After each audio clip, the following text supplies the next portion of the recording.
పరకామణి కేసులో విచారణలో కీలక పరిణామం చోటు చేసుకుంది. ఫిర్యాదుదారుడు సతీష్ కుమార్ విచారణకు వస్తుండగా శవమై తేలారని జనసేన నేత పసుపులేటి హరిప్రసాద్ అన్నారు. హత్యనా ఆత్మహత్యనా అనే అనుమానం కలుగుతుందన్నారు. సతీష్ కుమార్ మృతిపై అనేక అనుమానాలు ఉన్నాయని చెప్పారు. ముఖ్యమైన రిపోర్టు ఇచ్చే ముందు మృతి చెందడం విస్మయాన్ని కలిగిస్తుందన్నారు.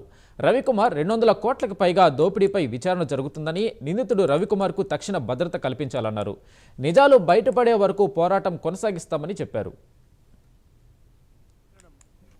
ఒక ఆఫీసర్ మృతి, సతీష్ కుమార్ అనే ఆఫీసర్ ప్రధానంగా ఈ రవికుమార్ కేసులో, పరకామణి కేసులో ఏదైతే కంప్లైంట్ లాంచ్ చేశారో అతను ఆ కేసును లోక్ అదాలత్లో కాంప్రమైజ్ అవ్వడం, దాని తర్వాత ఆ కేసులో ఉన్న రవికుమార్ దోచిన సొమ్ము అంతా ఇంతా కాదు, కోట్లాది రూపాయలు, దాదాపు 200 పైచులకు కోట్ల రూపాయలని దోచాడు అనే విషయంపై విచారణ, సిఐడి విచారణ జరుగుతుండగా సతీష్ కుమార్ గారు ఆయన 6వ తేదీ విచారణకు వచ్చి వెళ్ళారు. ఈరోజు విచారణకు వస్తుండగా తాడిపత్రి దగ్గరలో రైలు పట్టాలపై శవమై తేలారు.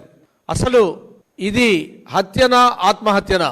మొట్టమొదట ఫస్ట్ పాయింట్, హత్య అయితే హత్య కారణాలేంటి? అసలు ఒక రైలు కింద పడితే ఛిద్రమైపోతారు, అటువంటిది అతని తలపై బలమైన గాయాలు, శరీరంపై గాయాలు ఉన్నాయంటే అది నిర్ధారించక ముందే ఇది హత్య అని, ఇది ఆత్మహత్య అని నిర్ధారణ జరగకముందే మాట్లాడడం కరెక్ట్ కాదు. ముఖ్యంగా ఈ యొక్క విచారణలో మేము ముఖ్యంగా సతీష్ కుమార్ ఆయన ఈరోజు ఇలా అచేతనమై ముఖ్యమైన రిపోర్టు ఇవ్వాల్సి ఉండగా ఈరోజు చనిపోయారంటే ఖచ్చితంగా జనసేన తరఫున మాకు చాలా డౌట్లు వస్తున్నాయి. రవికుమార్ అనే వ్యక్తి నిందితుడు, అతను పరిస్థితి ఏంటి? ఒక కేసులో కంప్లైంట్ ఇచ్చిన వ్యక్తి నిందితుడు. ఈ నిందితులు కంప్లైంట్ చేసిన వ్యక్తి ఈరోజు లేరు, నిందితుడు ఉన్నాడు.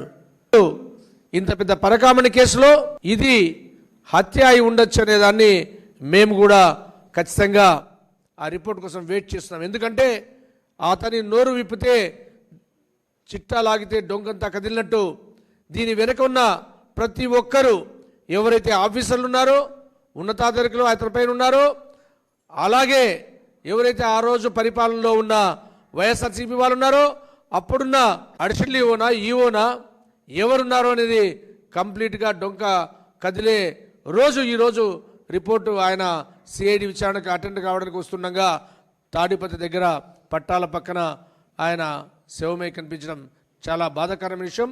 మేము జనసేన నుంచి గట్టిగా డిమాండ్ చేస్తున్నాం.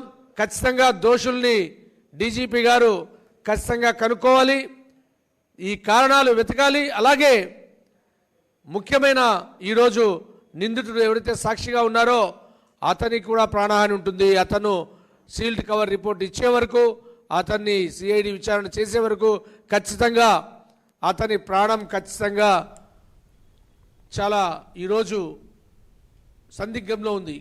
కాబట్టి